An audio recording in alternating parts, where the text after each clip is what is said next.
Hey everyone, happy Friday. Today we are going to be learning about fractions.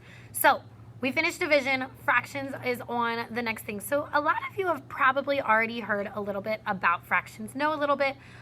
You know that it is two different numbers stacked on top of each other with that fraction bar in the middle, which is awesome. But what it really means, we are going to take notes on it today. But I want you to stop and think, why fractions? Why do we need fractions? Why is it important? Well, I'm going to tell you, fractions come up all the time in the real world.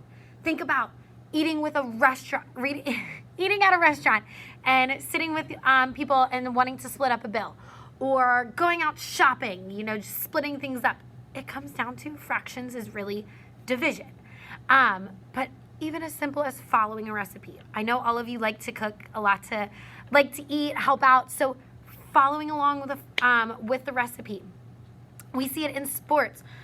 We see it in trying to make all sorts of things, just like slime or food or desserts. And then think about like your favorite food. We all know Ms. Warner's favorite food is a donut. Well, say I had a giant donut and I wanted to share it with you. We got to figure out fractions in order to split this donut up. Think about a pizza. A pizza is normally sliced into fractions. It is one whole thing split into tiny little parts. So we are going to do a little review with fractions today. You are going to follow along with the rest of this video. What I'm going to ask you to do is you need to go to Schoology, and you are going to split screen, and you are going to find a note sheet that has a fraction on it, and it's got some notes on it. You're going to follow along with the rest of this video. We are going to take the notes. We are going to talk about all things fractions as wholes and parts and all of these things. And when I get back, when I see you on Tuesday, we're going to pick it up and we are going to get rocking and rolling and head right on into fractions. So that is what you got.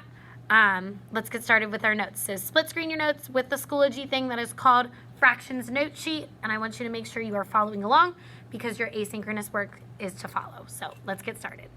Hey friends, so today I just want to do a review.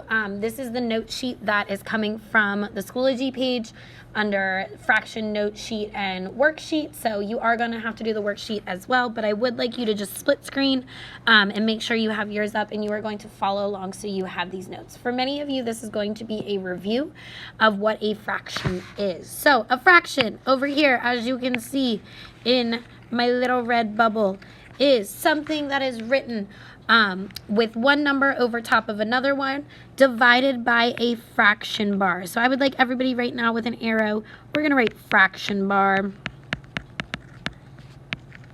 And this just means to divide, which we already know how to do because we have finished up that unit. So it is really just saying 1 divided by 5, or the fraction part is 1 part of the whole. So if I come over here, that top number, I'm going to switch my colors up, is called the numerator. Please say it out loud, numerator. This is the number that is always, and again, fill in the blanks, on top. It is also the part of the whole. So if I was looking at this and I said that I had a piece of pizza, or a slice of pizza, and in the whole pizza, there's 5 slices. I had a part of that whole because I didn't eat the whole pizza. But that bottom number is called the denominator. And that number is always on the bottom. It is also the total amount of equivalent parts in the whole. So like I said, that would represent how many total pieces there are in that pizza. There are 5 pieces of pizza in that. But I only ate one of them, which is the part of the whole.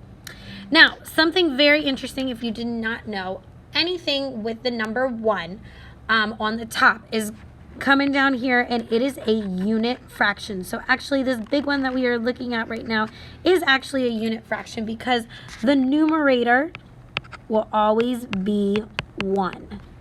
You can just go ahead and shade it in here, no matter what. So we could write any other example here.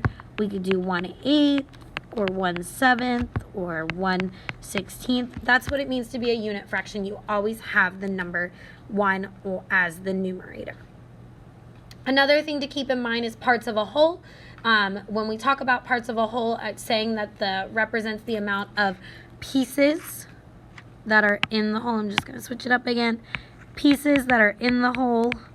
So as you can see here, they only have one shaded right now, but I could easily shade in 2 more of them. And now I have 3 parts of the whole shaded in, and that would be written as 3/5.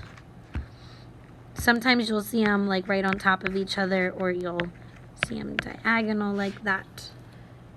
That is how the fractions are written. And then the last thing is just parts of a set, and this represents pieces or a group of an entire set. So again, different ways you can write this. This one in particular is a unit fraction, but then we can also write it as parts of a whole or parts of a set, and also showing different pictures. So you are going to be tasked to do the rest of this on your own. So it says write the shaded amount as a fraction of the whole amount. So we're just going to do the first one here. The easiest way to do this is you are going to figure out how many parts make up this whole, and that goes for every single one. So I'm going to count it as 1, 2, 3, 4, 5, 6, 7, 8. So there are 8 parts of my whole, and it wants to know how many are shaded. So on every single one of them, this shaded amount is going to be your numerator. So I have 1, 2, 3. So my fraction is 3/8. So again, for number 2, we're going to count 1, 2, 3, 4, 5, 6, 7, 8. There is another 8 parts to this whole, and it wants to know how many are shaded. So 1, 2, 3, 4.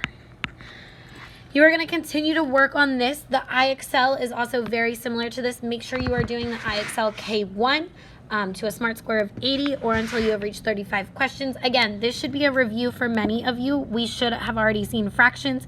Good luck, and we will pick this back up on Tuesday. Make sure you submit this all with the fraction notes as well as your fraction answer worksheet, and you complete your target the question for today, and you do the IXL, and then you are done. Great job today, and I will see you all on Tuesday. Enjoy your 3-day break.